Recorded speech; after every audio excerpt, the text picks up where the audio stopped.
podríamos pensar por nosotros mismos, desde nosotros mismos. Yo pienso, con toda la dubitación que esto pueda significar, confieso, que una cierta, y insisto, cierta liberación es posible. ¿Cómo es posible una cierta liberación? ¿Cómo es posible barrer, deshacerse de este horizonte de precomprensiones que orientan toda nuestra comprensión? Yo creo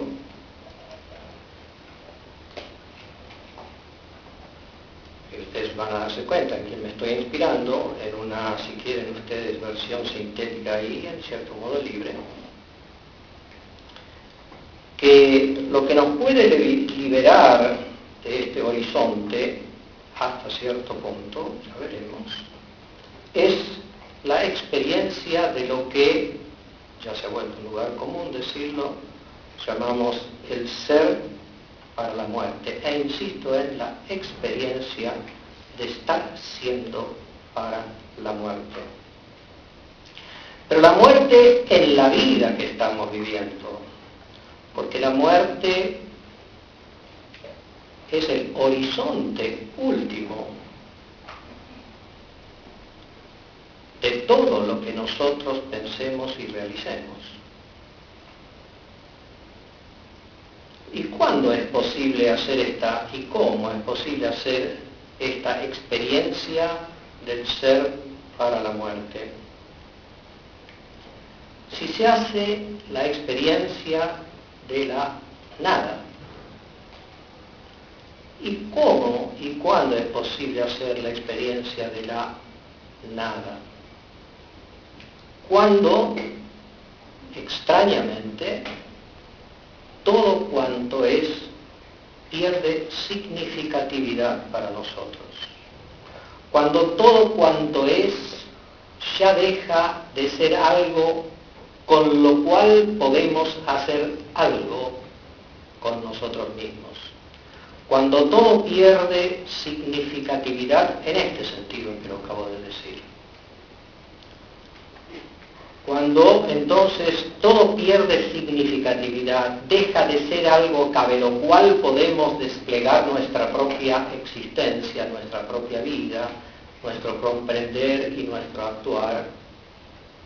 Esto es la experiencia de ser para la muerte.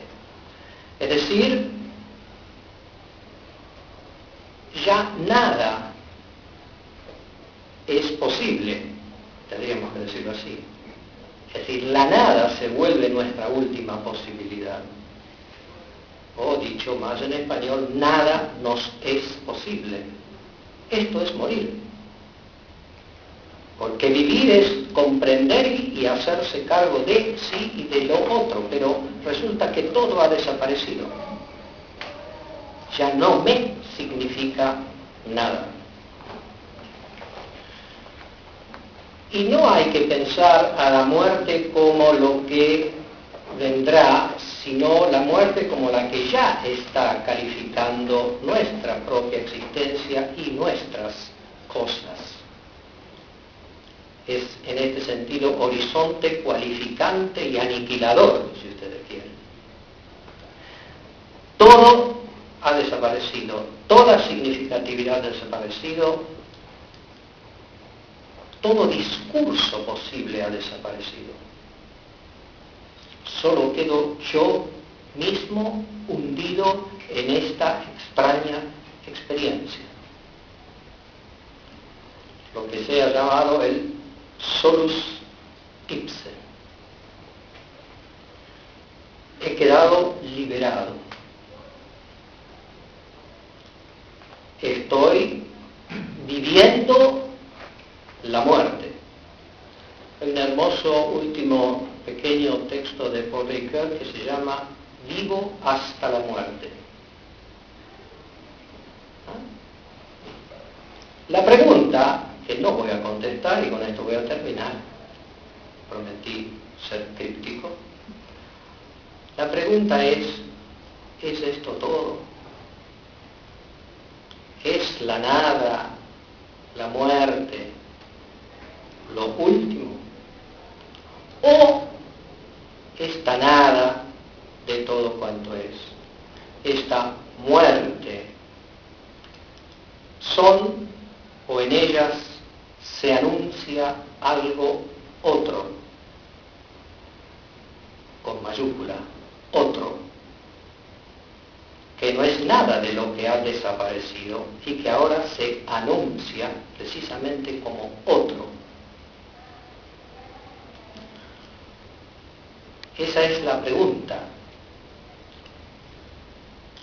Un inicio de respuesta. Fíjense,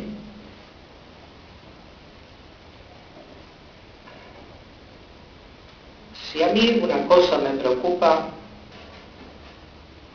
lo digo casi confesionalmente, es por cierto esto, y con esto, ¿y ahora qué? Tengo la palabra de la Escritura, la palabra de la fe, etc. Bien.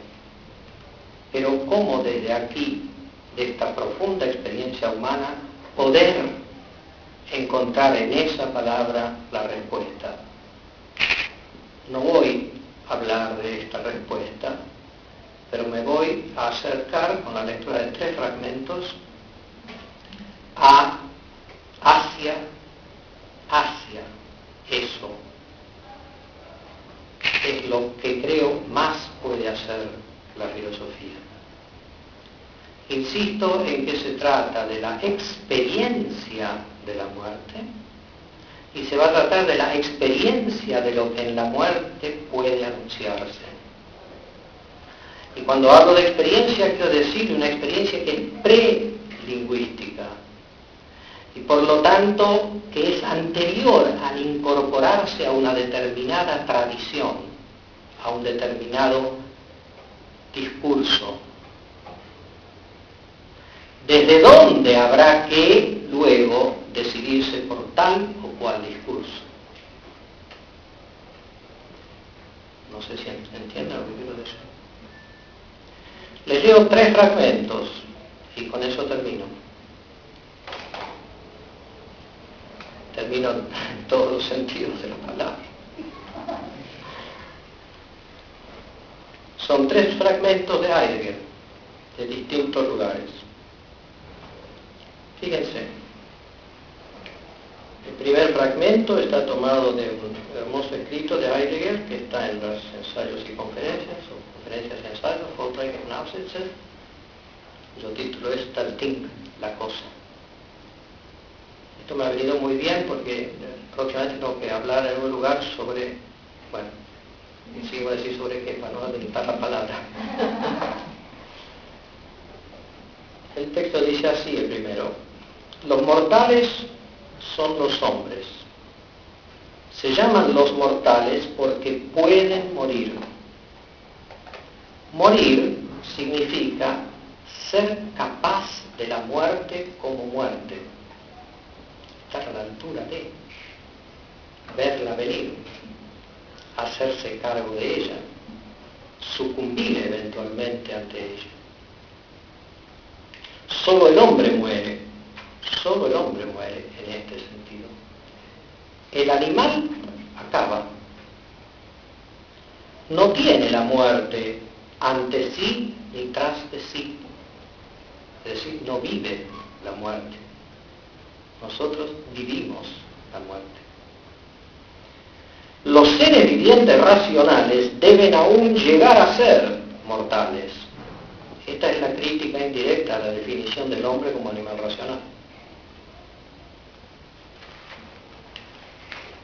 Otro texto, esto está en las iluminaciones a la poesía de Hölderlin, en un trabajo que se llama La tierra y el cielo de Hölderlin. Miren qué interesante, dice: cuando la muerte viene, desaparece. Los mortales muere la muerte en la vida. Es la única experiencia posible de la muerte. En la muerte devienen los mortales, miren el anuncio, en la muerte devienen los mortales inmortales. ¿Por qué?